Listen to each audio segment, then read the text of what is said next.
About their children's safety. They say this abandoned house is more than an eyesore. It's become a health hazard. We'll show you why. First News 3 at 4 begins right now. This is First News 3 at 4 with Kendall Tenney and Beth Fisher. Good afternoon, everyone. Piles of garbage, pet waste, and a filthy, bug-infested swimming pool. Residents in one East Las Vegas neighborhood are concerned an abandoned house is becoming a big health issue.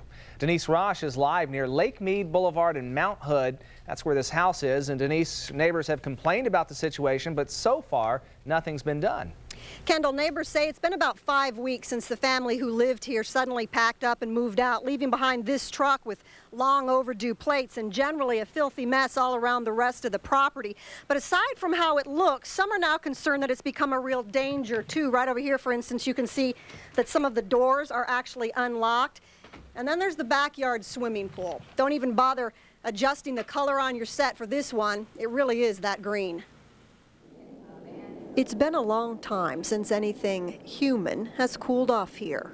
Yeah, you can see the larvae and like bugs swimming inside the pool. And that's exactly what worries Jennifer Heddersheet. One look inside this backyard swimming pool and words like West Nile virus come to mind. During the heat of the day, it smells like a pond when you walk around the neighborhood. Heddersheet and her neighbors want something to be done about this abandoned house. The gate's open, so are many of the doors. And parents around here worry it's just a matter of time before somebody gets hurt. Somebody fall in, parent can't assumes their child, maybe is with the neighbor. Could be at the bottom of the pool. It's happened before. Neighbors checked county records on the internet and found out that the house is actually owned by a bank. They've written letters, they've made phone calls, but so far nothing has happened. And they say if this could happen in their neighborhood, it could happen in any neighborhood. It's weeks. And look. Frustrated, some moms plan to go door to door along this street, warning other parents of the potential danger. Meantime, whatever's living in the water here seems to be thriving. Now, News 3 also contacted the bank which now owns this property. I just heard back from a representative who says that they will have someone out here within 24 hours to evaluate the situation. Meantime, the county is also getting involved. I talked to the public response office workers. They're very familiar with this particular property. They say the owners now have until next week to clean it up or face possible fines. Reporting live, I'm Denise Rosch for News 3. Back to you in the studio. All right, Denise. In the long run, neighbors are concerned the house might never sell if its condition doesn't improve. But in the short run, they're asking the pool at least be drained, pet feces picked up, and that assorted trash that you saw be removed. A Las Vegas City Councilman accused of ethics violations will soon find out if his political career is over. Closing arguments in the trial of Councilman Mack got underway this afternoon. Anqunette Moon has been covering the trial, and she joins us live from City Hall. And Councilman Mack's attorney seemed fairly confident about this case when we talked to him last week. And Beth, once again, he seemed very confident today, telling the judge over and over again that the prosecution simply has not proven its case. Now, to give you some background on this case, Councilman Mack is accused of voting to deny a car dealership to one businessman while not disclosing that he owed $57,000 to another rival competing car dealer. Now, Councilman Mack has always said that that $57,000 loan was tied to the sale of his pawn shop, a sale that eventually fell through. Councilman Mack said that he thought the loan had been repaid and he simply forgot about it. But the prosecution says that is a lie. Told Councilman Mack that the loan was paid. It was not Hattie Baker. It was not Mike Kern, the CPA. We have no evidence to this day as to who told him that the loan was paid back. He has 6 months to find a single witness to contradict what my client said under oath. Not brought forward. Now, Councilman Mack could lose his position if a judge finds that he did violate the city and the state's ethics violations, the ethics code. Again, though, the prosecution says that that did happen. The defense says that it hasn't been proven. Now, the closing arguments are still going on at this hour, so we are going to go back inside the courtroom, and we will have an update coming up tonight at 6. Reporting live, I'm Anqunette Moon. Beth, back to you in the studio. Thanks, Q. Because this is a misdemeanor criminal case, there's no jury involved, so Mack's fate will be decided solely by a judge. How do you feel about having a locally controlled, not-for-profit public utility company? It's a question you'll vote on this November, but if Nevada Power gets its way, that question won't be on the ballot. Today, Nevada Power filed an emergency motion to the state Supreme Court claiming that advisory question is misleading and very biased to voters' prejudices. County commissioners responded to the motion saying the power company wants to deny the public's right to tell local and state leaders how they feel about exploring different power opportunities. I am very saddened by their move. It is a political move that is unjust and is a slap in the face to the citizens of this community. The county is responding to the motion. The decision on whether this question is legal is now up to the state Supreme Court. There is a guilty verdict in the kidnapping and killing of 7-year-old Danielle Van Dam. David Westerfield has been convicted in the San Diego case. Jurors found him guilty of murder, kidnapping, and possessing child porn. The verdict came down just before noon on the jury's 10th day of deliberations.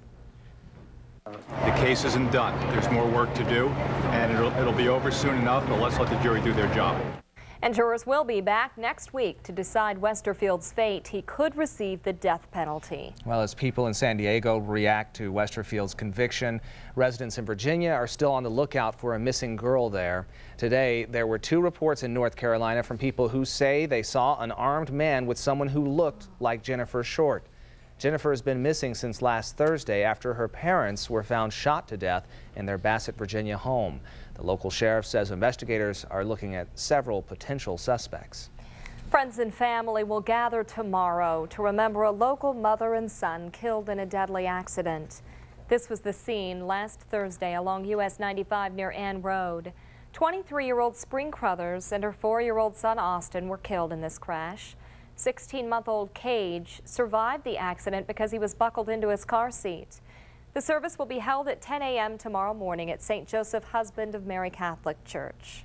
In 5 days, more than 250,000 kids will be on their way back to classes in Clark County, and about 150,000 of those students will be riding a bus. If the federal government has its way, your children could eventually have to strap themselves in when they get on a bus. After 4 years of testing and controversy, safety officials say they have proof that certain types of seat belts could save lives on school buses. The lap belt only tests indicate the restraints could actually cause severe injuries. Research indicates the safest combination is both a lap belt and a shoulder restraint. But the cost to add those types of belts is unrealistic for thousands of school districts across the country, including Clark County. Our buses are equipped with all the latest safety equipment that's available. We go above and beyond. But the seatbelt issue is something that would just be astronomical as far as cost goes for us. About $1.5 million to add it to buses in Clark County. Nationwide, there are about 9 deaths a year on school buses, an average of 2 resulting from head-on crashes where lap seatbelts would be most effective. Here in Nevada, a child has never died in a school bus crash. People flying into Miami International Airport were quickly rushed out. A possible hazardous substance scare caused the evacuation. One of the concourses was evacuated this morning after several travelers started coughing and complaining of difficulty breathing. About 3 dozen were treated at the airport. Police say fumes from an unknown chemical apparently got into the ventilation system near a security checkpoint. Meantime, investigators now say the September 11th terrorist attacks were supposed to include targets here in the West, not just New York and Washington, D.C. California investigators say al-Qaeda operatives had plans to attack Navy ships in San Diego. The 2 men suspected of scoping out the area died when American Flight 77 crashed into the Pentagon. But investigators now believe those 2 were planning to attack in the San Diego area before September 11th. A former Enron executive says he's guilty. 37-year-old Michael Copper, a former chief lieutenant for Enron, pled guilty to conspiracy to commit wire fraud and money laundering.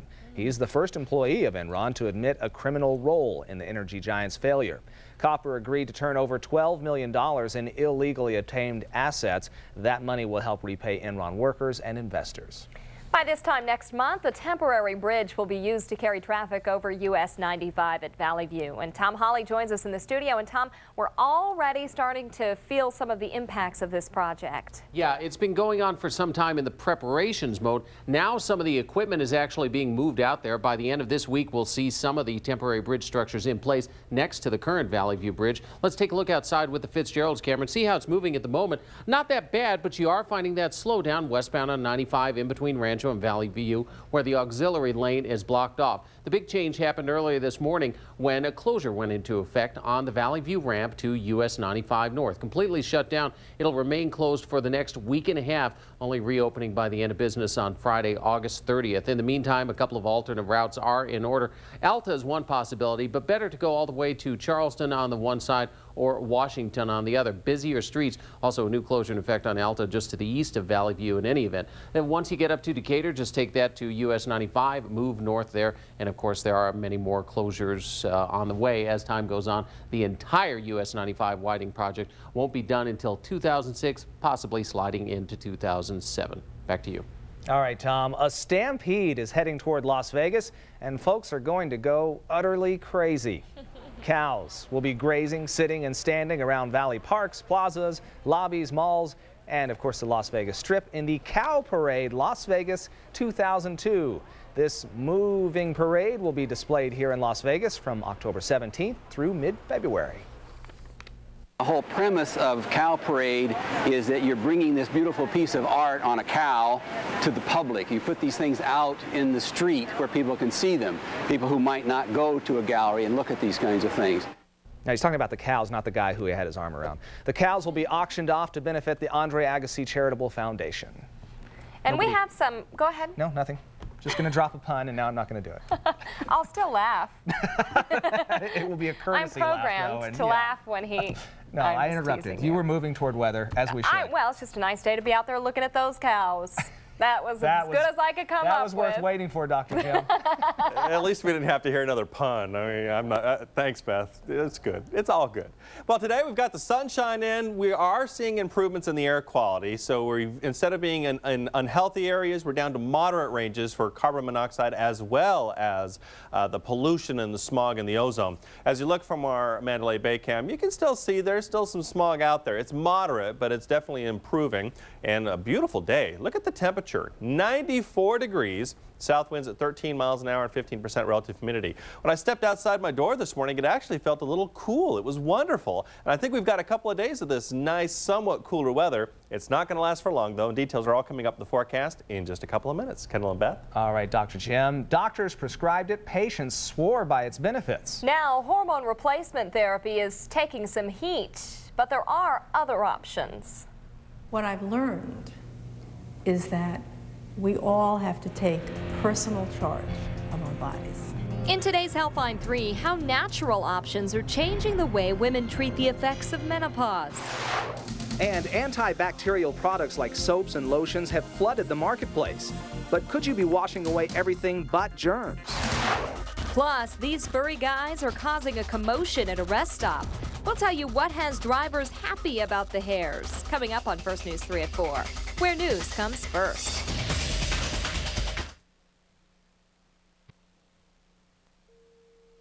You're watching Southern Nevada's #1 choice for news. This is First News 3 at 4. We're talking hormone replacement therapy on today's Healthline 3. Recent news that HRT leads to a greater risk of heart disease, stroke, and breast and ovarian cancers means it's no longer an automatic choice, and that has millions of women asking, well, what choices do I have?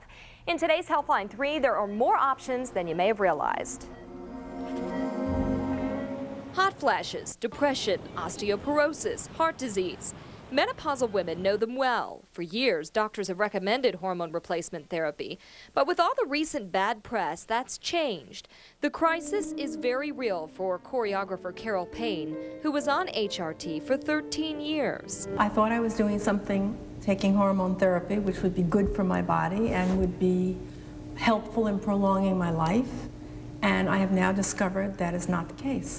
But there is good news. Dr. Mary Hardy says women have options. There are a number of supplements and herbal therapies that can be useful for managing the symptoms of menopause. Supermarkets, drugstores, and health food stores all sell supplements and often have special sections for women's health. And there's some antioxidants that have beneficial effects for the heart, specifically vitamin C and vitamin E. And then there are a number of other supplements such as coenzyme Q10, which have shown benefit in general for cardiac function. According to the website supplementinfo.org, clinical studies have shown that St. John's wort may help reduce anxiety and depression.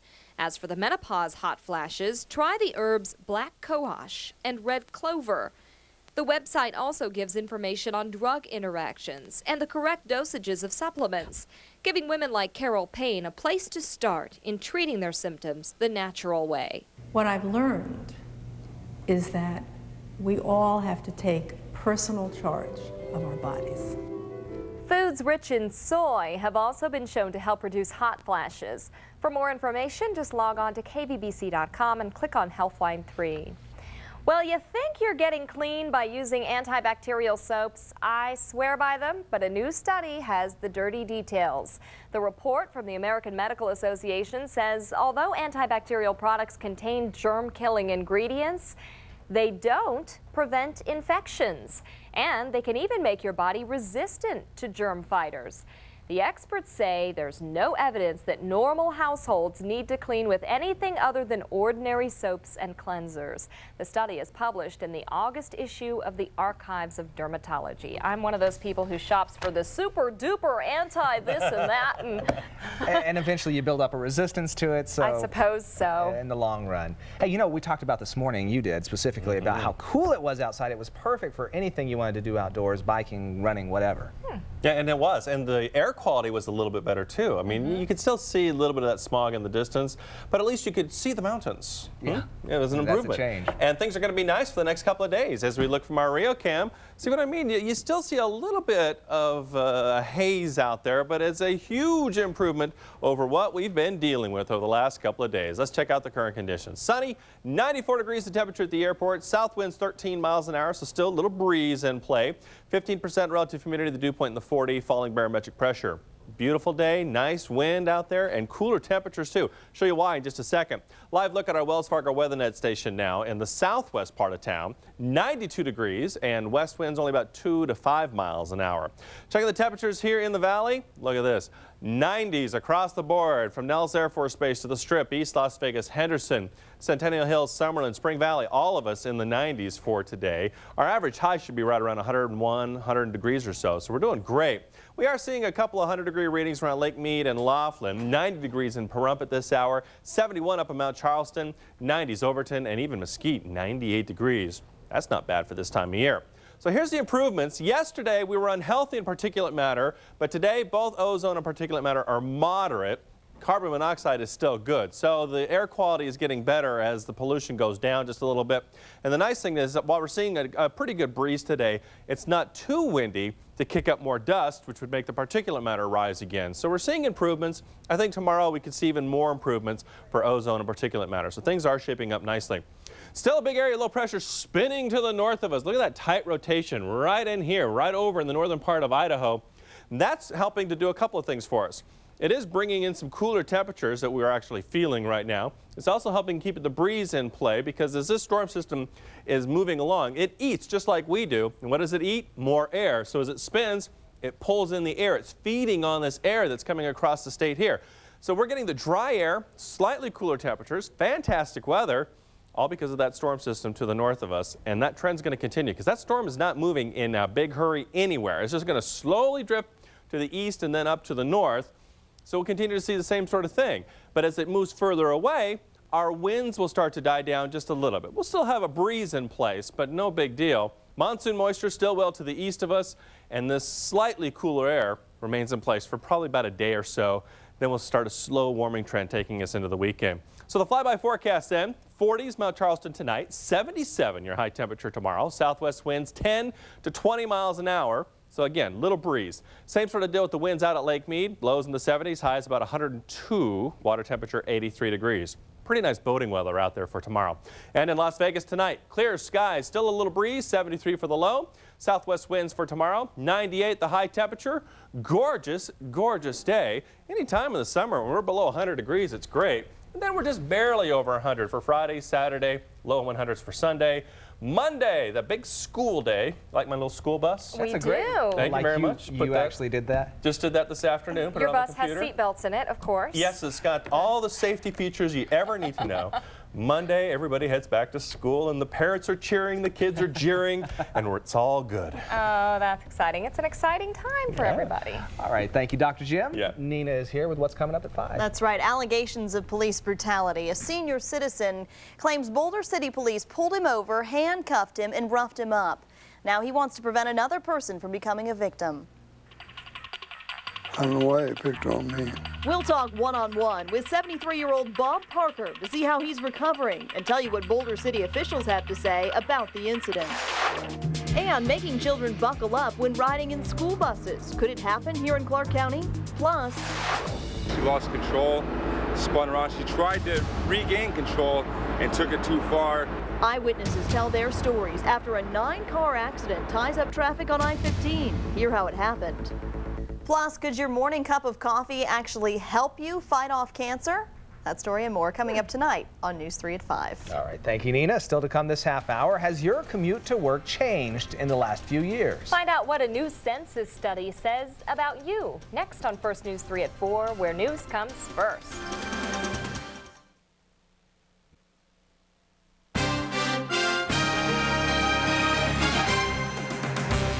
Despite heavy congestion here in the valley and on freeways across the nation, the 2000 census shows most people choose to drive to work alone. In fact, 76% of commuters are going it alone on the highways. That is up 3% since 1990, but it looks like things are moving well there. No, it's an increase of about 3% since 1990. The report also shows the average one-way commute rose to 25.5 minutes. That is about 3 minutes longer than it was in 1990. It's a rest stop that's bouncing with activity. We're going to take you to this unusual playground for these guys. Next on First News 3 at 4, where news comes first. Want to spruce up your home, maybe add some color, but don't know where to start? Taking the painting plunge. I'm Jim Snyder. I'll show you how easy it is to get started tonight at 5.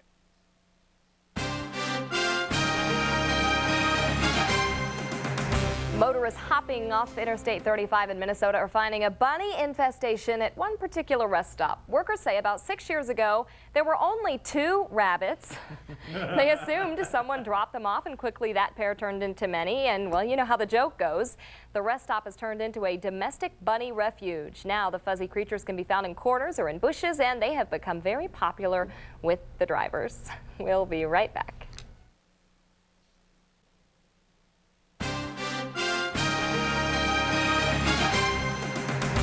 Thank you so much for joining us today for First News 3 at 4. We sure appreciate it. We'll see you back here in just a half hour at 5.